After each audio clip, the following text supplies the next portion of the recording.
Chitra, Social Talk.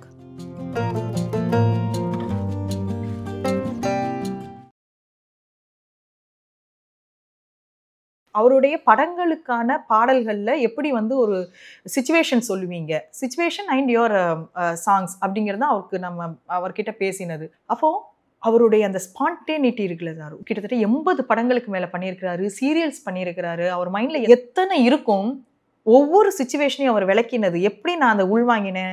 ஏன்னா அவருடைய படங்கள்ல தான் ஒரு பாட்டு கூட பாட்டு அப்படின்னு இருக்காது, வெறும் பாட்டு அப்படின்னு இருக்காது. அதுக்கு முன்னாடி கதை இல்லையா, கதை முன்னாடி ஒரு சீன் இருக்கும், அதோடய கலந்து இருக்கும்.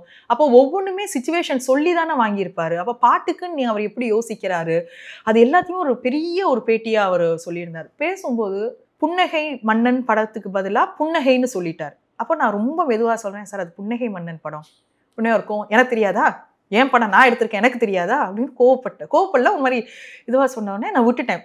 ஒரு 5 நிமிஷம் வேற ஏதோ பேசிட்டு சட்டுன்னு சொல்றாரு, தப்பா சொல்லிட்டேம்மா, கரெக்ட், நீங்க சொன்னது கரெக்ட், அது புன்னகை மன்னன், புன்னகை இல்லை. எனக்கு அது அப்புறம் வந்து ஆமா சார், வெள்ளை சட்டை ஒயிட் ஷர்ட் போட்டிருந்தாரு. என் கேமராமேன் சொன்னாங்க, நம்ம ஒயிட் பின்னாடியும் ஒயிட் அதுவும் ஒயிட் எப்படி மாற்ற சொல்றது அப்படின்னோடனே நாங்கள் 2 பேரும் தயங்குறோம். என்னாச்சு, எடுக்கலையா, ஃபோட்டோ எடுக்கலையா அப்படின்னோடனே ரொம்ப தயங்கி சொல்கிறோம். அப்போ அவரோட அசிஸ்டன்ட் மோகன் ஒருத்தர் இருப்பாங்க சார், அவர் வந்து சொல்கிறார், ஏன் நீங்கள் அவர் வந்து அலக்களிக்கிறீங்க அப்படின்னு அவர் சொல்கிறார். இல்லை கரெக்ட் அவங்க சொல்கிறது, நான் போய் மாற்றிட்டு வரேன்னு மெனக்கிட்டுன்னு போய் மாற்றிட்டு வந்தார் சார். ஏன் அவங்க வந்து இவ்வளவு பெரிய இடத்துல இருக்கிறாங்க அப்படின்னா அவங்களோட திறமை மட்டும் இல்லை சார், அவங்க ஆட்டிடியூட் அதுதான் அவங்களை அந்த இடத்துல. நான் என்ன சார் அவருடைய எக்ஸ்பீரியன்ஸ்னால ஒன்றுமே கிடையாது. ஆனால் அது அவர் என்னையும் ரொம்ப ஃப்ரீயாக்கி அவர் அவ்வளோ, நீ உன வயசு என்ன அப்படின்னு கேட்டார் பேசிகிட்டு இருக்கும்போது. நான் வந்து என்னுடைய வயசு சொன்னேன். எவ்வளோ படம் பார்த்துருக்க நீ, உன் வேலையே தான் வச்சுருந்தியா, இதுக்கெல்லாம் போவியா, காலேஜ் ஸ்கூலுக்குலாம் போகிறது உண்டா அப்படின்னு நான் சொன்னேன், போவேன் சார். அப்புறம் ஏன் இவ்வளோ படம் பார்த்து வச்சிருக்க நீ அப்படின்னாரு. சினிமாவில் வர ஆசையெல்லாம் இருக்கு போல இருக்கு அப்படின்னா. ஆமாம் சார் அப்படின்னு. அதான் தெரியுதே அப்படின்னாரு. மொத்தம் எத்தனை புத்தகங்கள் எழுதியிருக்கீங்க? மொத்தம் 10 புத்தகங்கள் வந்திருக்கு. அதில் 2 சிறுகதை தொகுப்பு, மற்ற எல்லாமே கட்டுரை தொகுப்புகள், எல்லாமே சினிமா சார்ந்த கட்டுரைகள். உங்களுக்கு பிடித்த புத்தகம் அது நீங்கள் எழுதினதில்? கதை டு திரைக்கதை. அயல் சினிமான்னு ஒரு பத்திரிக்கை வந்து அதுக்கு பொறுப்பாசிரியராக இருக்கும்போது எனக்கு ரொம்ப ஆசை. இப்போ ஃபாரின்லலாம் வந்து ஒரு சிறுகதையோ ஒரு நாவலோ தானே சார் அதிகமும் திரைக்கதையாக கொண்டு வருவாங்க. அப்போது எப்படி வந்து அது டிரான்ஸ்ஃபர்மேஷன் நடக்குது, புத்தகத்தில் எப்படி அவங்க டிரான்ஸ்ஃபர் பண்ணுறாங்க, அந்த கதையை எப்படி வந்து ஸ்க்ரீன் பிளேயாக மாற்றுறாங்க, எப்படி ஹிட் பண்ணுறாங்க அப்படின்னு.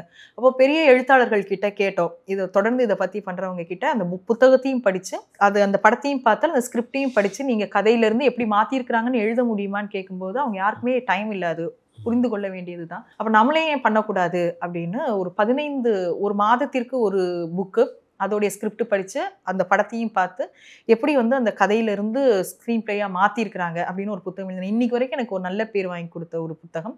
எனக்குமே ரொம்ப பர்சனலாக எனக்கு ரொம்ப பிடிச்ச, அதோடையே வாழ்ந்த மாதிரி இருந்தது சார், அது பிடிச்சது. இன்னொன்று மாதர் திரையுலகுன்னு சொல்லி, நம்மளுக்கு எல்லா நாட்டிலையுமே ஒரு விமன் டைரக்டர்ஸ் இருப்பாங்க, நிறைய பேர் இருப்பாங்க. அவங்களுடைய படங்கள் ஒரு வருஷம் கிட்டத்தட்ட வேறு எந்த படமுமே பார்க்காம விமன் டைரக்டர்ஸ் வேர்ல்டு லெவலில் யாரெல்லாம் எடுத்துக்கிறாங்களோ அவங்களுடைய படமாக பார்க்குறேன். ஜேன் கேம்பியன்னா அவங்களுடைய படங்கள் மட்டும் பார்ப்பேன். அதை பற்றியான ஒரு அது வந்து வாரம் எழுதினேன் சார். அப்போ வாரம் அவங்களுடைய படங்கள் மட்டுமே பார்க்குறது, அதுவும் எனக்கு ரொம்ப, அது எல்லாமே கை குழந்தையா இருக்கும்போது எழுதின. இந்த 2 புத்தகம் எனக்கு ரொம்ப பிடிச்சது. டிரான்ஸ்லேஷனில் மேதைகளின் குரல்கள்னு வேர்ல்டு டைரக்டர்ஸ் ஒரு இன்டர்வியூஸ் டிரான்ஸ்லேட் பண்ணேன். கடைசியாக நீலம்க்கு வந்து கருப்பு திரைன்னு பிளாக் சினிமாவை பற்றி, பிளாக் பண்ண முதல் அவங்களுடைய படங்கள், ஸ்பைக்லி பற்றி, இது மாதிரியான ஒரு தொடர் வந்து ஒரு 15 வாரம் எழுதினேன். அதுவும் எனக்கு ரொம்ப, அதோட வாழ்கிறோம் இல்லையா சார், அதோட வாழ்ந்து ஒவ்வொரு படமாக பார்த்து எல்லா புத்தகமே சார், எல்லா புத்தகமே எனக்கு பிடிச்சி எழுதினது தான். ஆனந்த விடலில் நீங்கள் எழுதின கட்டுரை தான் திரையெல்லாம் செண்பகப்பூ சார். நான் விகடன்லேருந்து எனக்கு ஃபோன் பண்ணி ஏதாவது ஒரு தொடர் எழுதுறீங்களா, நான் ஃபிக்ஷன் ஒன்று, கட்டுரை தொடர் ஒன்று எழுதுங்க, நீங்களே ஐடியா யோசிச்சுட்டு வாங்க, எதை பற்றி எழுதலாம் அப்படின்னு கேட்டிருந்தாங்க. அவங்க ஒன்று சொன்னாங்க, உங்களுடைய அனுபவங்கள் பற்றி எழுதுங்கன்னாங்க. அப்போ எனக்கு என்னுடைய அனுபவங்கள்னு யோசிச்சோன்னா ஒரு 4 வாரத்துக்கு மேலே தாண்டாது. அப்போது நான் சொன்னேன், இல்லை இந்த மாதிரி எழுதலாம் பெண்களுக்கும். அப்போது அதை எப்படி எழுத முடியும், இத்தனை வாரங்கள் எழுத முடியுமா, குறைந்தபட்சம் 15 வாரமாவது போகணுமே அப்படிங்கும்போது நான் சொன்னேன், இது இருக்குது, இதை எழுதலாம் அப்படின்னு ஆரம்பித்து எழுதினது தான். அது வந்து இவ்வளவு பெரிய ஒரு வரவேற்பு இருந்தது. பெண்களும் கூந்தலும் அப்படின்னு வச்சுட்டு அதை எப்படி தமிழ் சினிமா காட்டியிருக்குது அப்படின்னு. அப்புறம் சில்க் ஸ்மிதாவை வந்து ஏதோ ஒரு விதத்துல எனக்கு அவங்கள பிடிக்கும். நான் வந்து ஒரு ஆட்டோல ஏறி உட்கார போறேன்.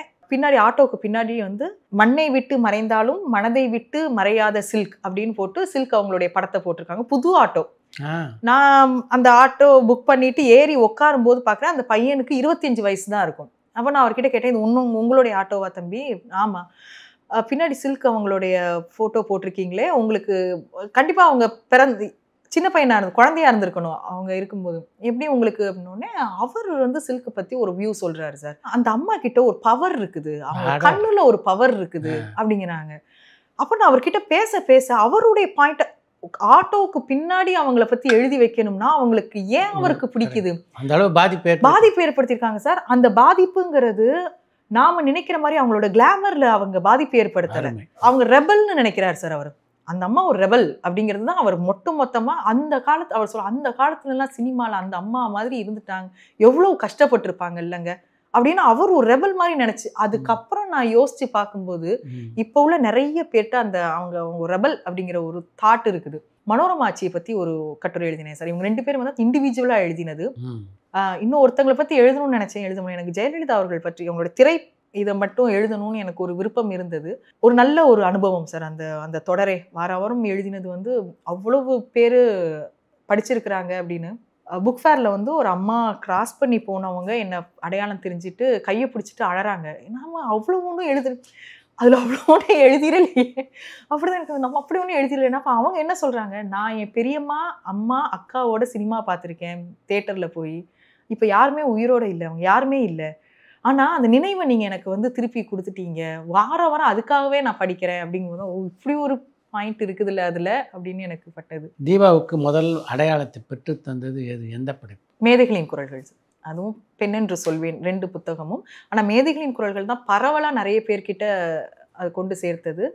இப்போ வரைக்கும் நிறைய டைரக்டர்ஸ் சொல்லுவாங்க, எங்களுடைய மேஜையில் அந்த புத்தகம் எப்பவுமே இருக்கும் அப்படின்னு சொல்லுவாங்க. பாரஞ்சித் சார்லாம் அப்போ அட்டை கத்தி முடிச்சிருந்த சமயம் அவரே வந்து அறிமுகப்படுத்திட்டு என் அசிஸ்டன்ட் எல்லார்ட்டையுமே அந்த புக்கு கொடுத்துருக்கேங்க படிக்கிறதுக்கு அப்படின்னு சொல்லுவாங்க. ஒரு 2 மாதத்துக்கு முன்னாடி அயலி இதோடைய டைரக்டர் பார்க்கும்போது என்னை இன்ட்ரடியூஸ் பண்ணி வைக்கிறாங்க. என் தீபா இவங்க தான் அப்படின்னோடனே ஒரு ஃபார்முலா வணக்கம் சொல்லிட்டு போயிட்டு திருப்பி அங்கேருந்து நீங்கள் ஜா தீபாவா அப்படிங்கிட்ட அவர் பையிலேருந்து எடுத்து அந்த பாருங்க நான் எப்போவுமே உங்கள் புக்கை வச்சிருப்பேன் அப்படின்னாரு. அந்த புத்தகம் வந்து அது என்னுடைய, நான் டிரான்ஸ்லேட் மட்டும்தான் சார் பண்ணேன். கிரெடிட் எல்லாமே வந்து வேர்ல்டு டைரக்டர்ஸ் தான், அவங்களோட இது தான் நான் பண்ணேன். அது என்னை பரவலாக நிறைய பேருக்கு கொண்டு போய் சேர்த்தது. அது திரைப்படங்களை விமர்சனம் பண்ணுறதுல ஆர்வம் உண்டா சார்? திரைப்பட விமர்சனம் நான் பண்ணதே இல்லை. ஆனால் என்னவோ என்ன விமர்சகருங்கிறாங்க, நான் பண்ண மாட்டேன் சார். ரொம்ப நல்ல படங்கள் ரொம்ப பிடிச்சிருந்தது அல்லது நல்ல டைரக்டர் ஐயோ இப்படி ஒரு படம் பண்ணிட்டாரேன்னு வருத்தமா இருந்தது அப்படின்னா மட்டும் அதை பற்றியான ஒரு பதிவு எழுதியிருக்கேன். ஆனால் விமர்சனம் நான் பண்ணதில்லை, பண்ண வேண்டாம் அப்படிங்கிற ஒரு உறுதியில் இருக்கேன். பொதுவாக தமிழ் சினிமாவில் வந்து இருக்கின்ற விமர்சகர்களை பற்றியும் விமர்சனங்களை பற்றியும் உங்களுடைய பார்வை என்ன? ஒரு படத்தை அவசரப்பட்டு முதல்ல விமர்சனம் பண்ணக்கூடாது, நிதானமாகவே ஒரு படத்தை பண்ணலாம். அவ்வளோ அவசரமாக வெள்ளிக்கிழமையே பண்ண வேணாம் அப்படிங்கிற ஒரு தாட். அது நல்லா இருந்தாலும் நல்லா இல்லைனாலும் அவ்வளோ அவசரப்பட வேணாங்கிறது முதல் தாட் சார். இது வந்து கமர்ஷியல் படம் வருது, அதுக்காக வந்து என்ன வேணாலும் விமர்சனம் பண்ணலாம், கமர்ஷியல் படம் தானே நம்ம என்ன வேணாலும் சொல்லலாம் அப்படின்னு பரபரப்புக்காக பண்ண வேணாம் அப்படிங்கிறது. ஒரு டைரக்டர் ஒரு படத்தை உண்மையாக ஒரு இன்டென்ஸாக கொடுத்துருப்பாரு, ஆடியன்ஸும் அதை பார்த்துருப்பாங்க. ஆடியன்ஸை தாண்டி அதில் ஒரு விஷயம் இருக்குது அப்படின்னு ஒரு விமர்சகர் சொல்லணும். எல்லாருமே விமர்சகர் தானே சார், படம் பார்க்குற எல்லாருமே படம் பார்த்துட்டு வெளியில் வர்ற ஒவ்வொருத்தருக்குமே ஒரு கருத்து இருக்கும், விமர்சகர்கள் தானே. அதை கடந்து ஒரு விமர்சகருக்கு அந்த படத்தில் ஒரு பாயிண்ட் இப்படி ஒன்று இருக்குது அப்படின்னு வேற ஒரு ஆங்கிள் சொல்லணும்.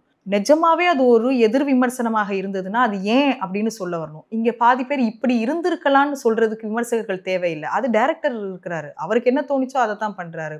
அப்படி இல்லாமல் என்ன எதனால் அப்படிங்கிறத வந்து அவங்க சொல்லணும். அப்படிங்கிற ஒரு கன்ஸ்ட்ரக்டிவாக இல்லாமல், ஒரு பரபரப்பாக இல்லாமல் ஒரு கன்ஸ்ட்ரக்டிவாக ஒரு கிரிட்டிசிசம் இருக்கணும். அதற்கு கொஞ்சம் ஆழமாக சினிமாவை தெரிஞ்சிருக்கணும், சினிமாவுடைய ஹிஸ்ட்ரி கொஞ்சம் தெரிஞ்சிருக்கணும் அப்படிங்கிறது ரொம்ப முக்கியம். இங்கே பல பேருக்கு சில டைரக்டர்ஸ் பேரே தெரியல சார். இப்படி ஒரு டைரக்டர்கள் தமிழில் இருந்திருக்கிறாங்க அப்படிங்கிறது தெரியல. இதற்கு முன்னாடி இப்படி ஒரு முயற்சி நடந்திருக்குது, எதுவுமே புதுசு இல்லை, இதுக்கு முன்னாடி அது நடந்திருக்கும் அப்படிங்கிற ஹிஸ்ட்ரி அவங்களுக்கு தெரியல. அது இல்லாமல் சினிமா தானே ஜஸ்ட் லைக் தட் அப்படின்னு வர வேணாம். இதுக்குன்னு ஒரு பாரம்பரியம் இருக்குது, லெகசி இருக்குது. இவ்வளோ பேர் இதற்கு முன்னாடி ரோடு போட்டிருக்கிறாங்க. அதெல்லாம் பார்த்துட்டு இவங்க வந்து விமர்சனம் பண்ணணும் அப்படிங்கிறத ஒரு இயக்குனரை விடவும் ஒரு பார்வையாளரை விடவும் அவங்களுக்கு சினிமா மேலே இன்னும் ஒரு எம்பத்தி இருக்கணும். அந்த அந்த கலை மேலே ஒரு பற்றுதல் இருக்கணும் அப்படின்னு நினைக்கிறேன். அப்படி இருந்ததுன்னா அவங்க கண்ணா பின்னான்னு பண்ண மாட்டாங்க ஒரு விமர்சனத்தை.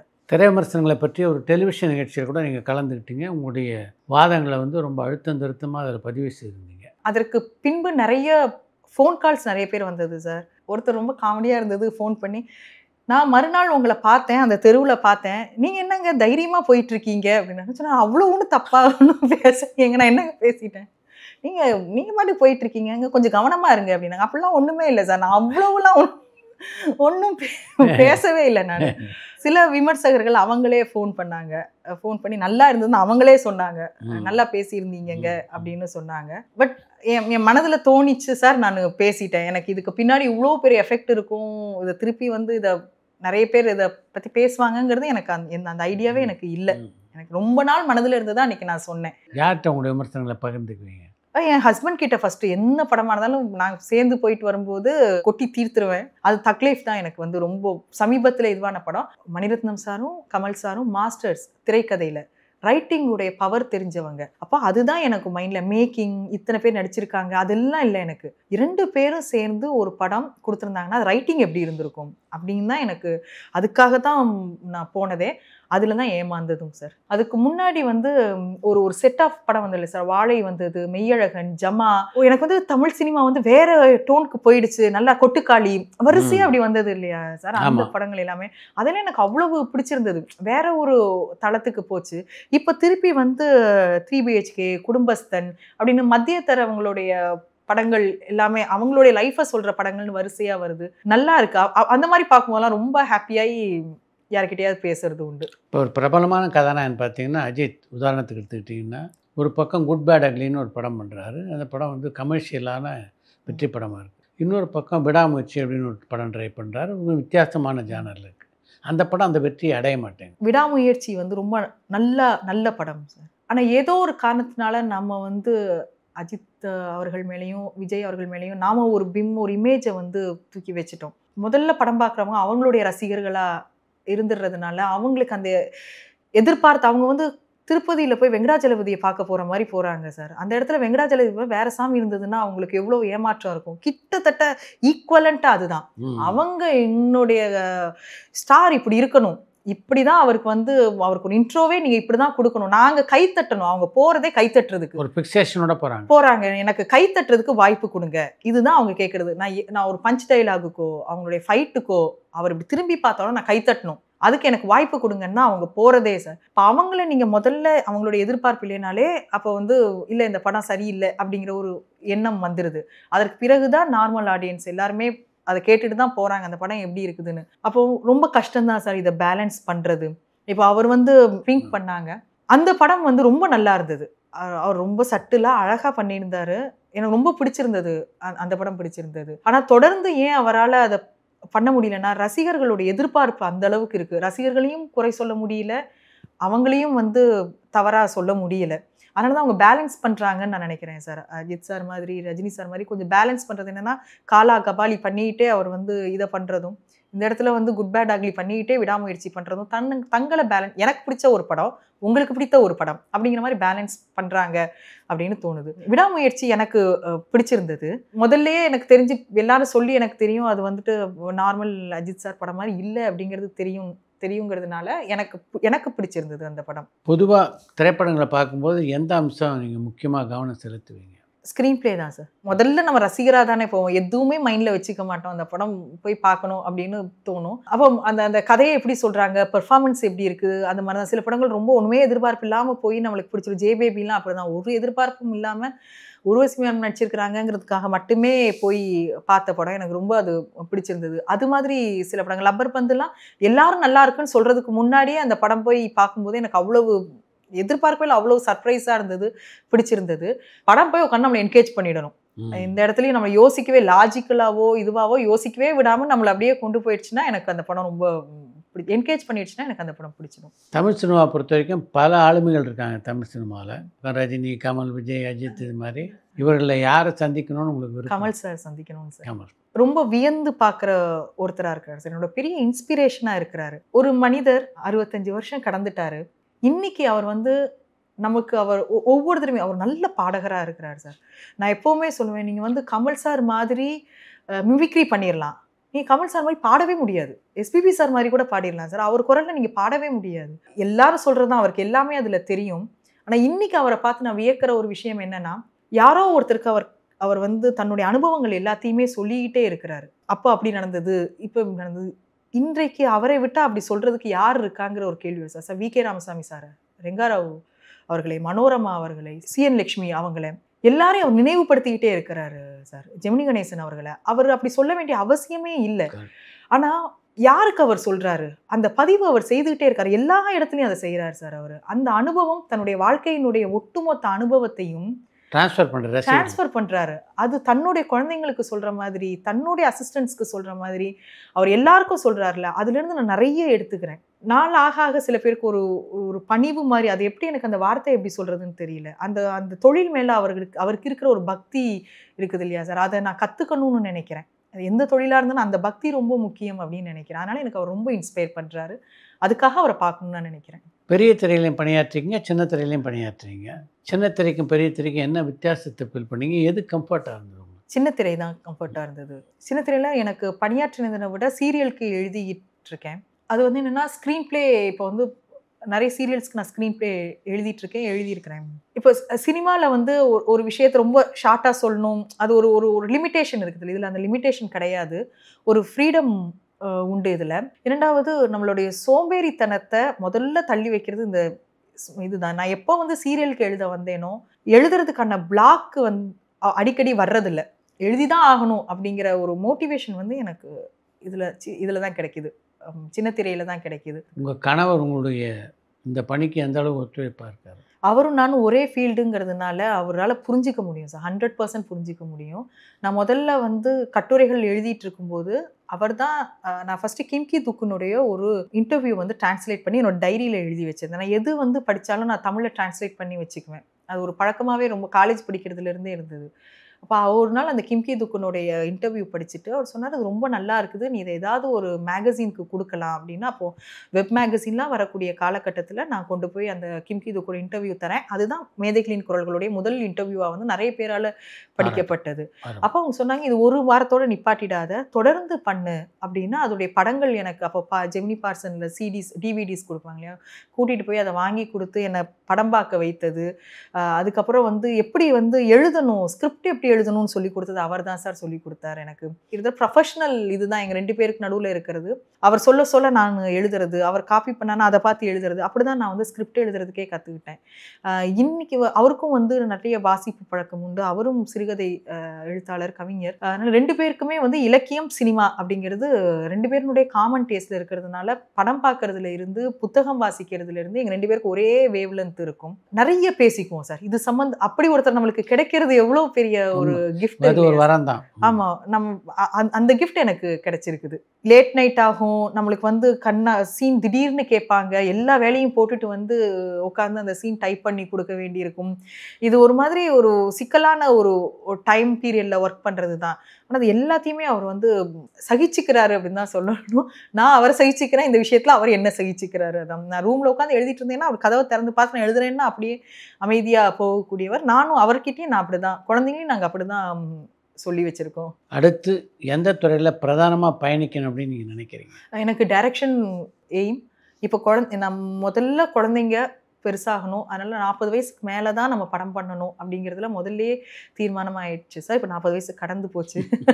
அதனால் இனிமேல் வந்து எனக்கு ஃபில்ம், ஸ்க்ரீன் ப்ளே, ஃபில்ம், இது 2ல் எனக்கு ஸ்க்ரீன் ப்ளே மேலே ஒரு பெரிய பேஷன் இருக்குது. அதுவும் எனக்கு ஃபில்ம் டைரக்ஷன் தான் என்னுடைய எய்ம். அதுக்கு தான் நான் என்னுடைய பயணத்தை தொடங்கினதே. பட் ஃபேமிலி முக்கியங்கிறதுனால இப்போ அது வரைக்கும் குழந்தைங்க கொஞ்சம் பெருசாகிட்டாங்க, விவரம் தெரிய ஆரம்பிச்சிருச்சு. இனிமேல் நான் வந்து டைரக்ஷனுக்கு வரலாம். நான் தொடர்ந்து இப்போ நிறைய ஸ்க்ரீன் பிளேக்கான வாய்ப்பு வருது சார். மற்றவங்களுடைய கதைகளுக்கு எழுதுகிற ஒரு வாய்ப்பு வந்துட்டு இருக்கு, தொடர்ந்து வருது. ஆமாம். அப்போ அதுக்கு நான் எழுதிட்டு இருக்கேன். அவங்க கதை சொல்லிடுறாங்க, இப்படி வேணும் அப்படின்னு கேட்குறாங்க. இதான் ஃபர்ஸ்ட் டைம் வந்து ரைட்டர்ஸ் வெளியில இருந்து ஸ்க்ரீன் பிளே ரைட்டர்ஸ் ஹையர் பண்ணுற ஒரு இது வந்து இப்போதான் வர ஆரம்பிச்சிருக்குது. அப்போ அவங்க சில விஷயங்கள் வந்து அவங்க சொல்லுவாங்க, இந்த போர்ஷன் வந்து எங்களுக்கு ஒர்க் பண்ணி கொடுங்க அப்படின்னு கேட்குறாங்க. டயலாக் மட்டும் பண்ணி கொடுங்க அப்படின்னு கேட்குறாங்க. ரொம்ப வருஷமாவே என்கிட்ட எப்படி கேட்பாங்கன்னா, எங்களுடைய கதையில வந்து இப்படி ஒரு ஃபீமேல் கேரக்டர் ஒன்று இருக்குது, நாங்கள் அதை சொல்றோம், அது செட் ஆகுதான்னு பாருங்க அப்படின்னு கேட்டிருக்கிறாங்க. இப்போ வந்து நீங்களே எழுதிடுங்க அந்த போர்ஷனுங்கிறாங்க. சில லைன் ஐடியா எப்படி இருக்குது, அது ஸ்டோரியா எப்படி பண்றது அப்படின்னு கேட்குறாங்க. அவங்களுக்கு நான் வந்து எழுதி கொடுக்கறது உண்டு. ஸ்டோரி வச்சிருக்கோம், இதை வந்து நீங்கள் ஸ்க்ரீன் பிளேயா மாற்றி கொடுங்கன்னு கேட்குறாங்க. ஸ்க்ரீன் பிளே கொடுத்துட்டு இதை வந்து டாக்டரிங் பண்ணி கொடுங்க அப்படின்னு கேட்குறாங்க. இப்படி வெவ்வேறு விதமாக வருது சார். அதில் ஒரு 3 ப்ராஜெக்ட் மட்டும் நான் இப்போ பண்ணிட்டு இருக்கேன். இன்றைக்கு ரசிகர்கள் எப்படிப்பட்ட படங்களை வந்து ஆதரிக்கிறாங்க அப்படின்னு நினைக்கிறீங்க? வேர்ல்டு வைடாக எல்லாமே அவங்களுக்கு எக்ஸ்போஷர்ஸ் அதிகமாக இருக்குதுங்க சார். வீட்டில் உட்காந்து ஸ்பானிஷ் பார்க்குறாங்க, லாட்டின் அமெரிக்கா பார்க்குறாங்க, அவங்களுக்கு அவ்வளோ எக்ஸ்போஷர்ஸ் இருக்குது. ஆனால் ரொம்ப தெளிவாகவும் இருக்கிறாங்க, இது இல்லை தமிழ் படம் அப்படிங்கிறத தெளிவுலையும் அவங்க இருக்கிறாங்க. இங்கே போகணும்னா இப்படி தான் நம்மளுடைய மென்டாலிட்டி இருக்கணும், மைண்ட் செட் இருக்கணும் அப்படின்னு. பொதுவாக வந்து அவங்கள கனெக்ட் பண்ணுற மாதிரியான படங்கள் வந்ததுன்னா அவங்களுக்கு ரொம்ப பிடிச்சி போயிடுது. நீங்கள் என்னதான் வந்து லாட்டின் அமெரிக்கன் படமும் ஹாலிவுட் படமும் பார்த்தாச்சுன்னா அது வந்து ஒரு என்டர்டெயின்மெண்ட் தான். அது வந்து வேற மொழி படம் தான் என்னதான் இருந்தாலும், இது நம்மளுக்கு ஒரு கனெக்ஷன் பெருசாக வராது. ஆனால் இதே இது வந்து தமிழ் படங்களில் நம்மளுடைய பிரச்சனைகளை, நம்மளுடைய மண் சார்ந்த பிரச்சனைகளோ அதை சொல்லும்போது ரொம்ப ஈஸியாக கனெக்ட் ஆயிடுறாங்க. அதுதான் அவங்களுக்கு தேவைப்படுது. அதுதான் அவங்க எதிர்பார்க்குறாங்க அப்படின்னு நினைக்கிறேன் நான். ரொம்ப நன்றி. நன்றி சார். உங்களுடைய அனுபவத்தெல்லாம் நம்முடைய ரசிகர்களோட பகிர்ந்து கொண்டது ரொம்ப நன்றி சார்.